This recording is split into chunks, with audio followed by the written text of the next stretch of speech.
દમણ દીવના સાંસદ ઉમેશ પટેલ વિરુદ્ધ પ્રદર્શન કરવામાં આવી રહ્યું છે। સાંસદના પુતળાનું દહન કરાયાનો વિરોધ કરવામાં આવ્યો છે। ઉત્તર પ્રદેશ બિહારના આઈએએસ આઈપીએસના કથિત અપમાનનો આક્ષેપ છે। ચોરી કરીને આઈએએસ આઈપીએસ બન્યા હોવાની ટિપ્પણી કરવામાં આવી હતી। આ વિવાદ વધતા સાંસદે ઉત્તર ભારતીયોની માફી માંગી છે। સાંસદ ઉમેશ પટેલે ભાજપ પર ગંભીર આરોપ લગાવ્યા છે।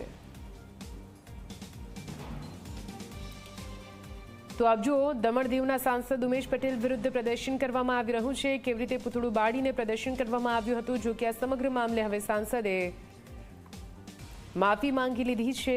ભાજપ પર ગંભીર આરોપ લગાવ્યા છે। વધુ માહિતી સાથે સંવાદદાતા નિલેશ જોડાઈ ગયા છે ફોનલાઈન પર।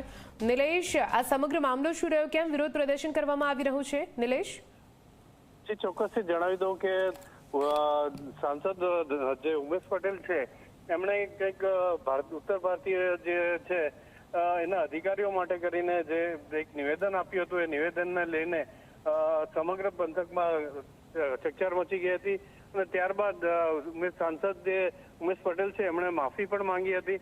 પરંતુ આ માફી માંગ્યા પછી પણ જે લોકોમાં છે તે રોષ ફાટી નીકળ્યો હતો અને લોકોએ ઉમેશ પટેલના પુતળાનું દહન કર્યું હતું। બિલકુલ, આભાર પૂરી માહિતી માટે।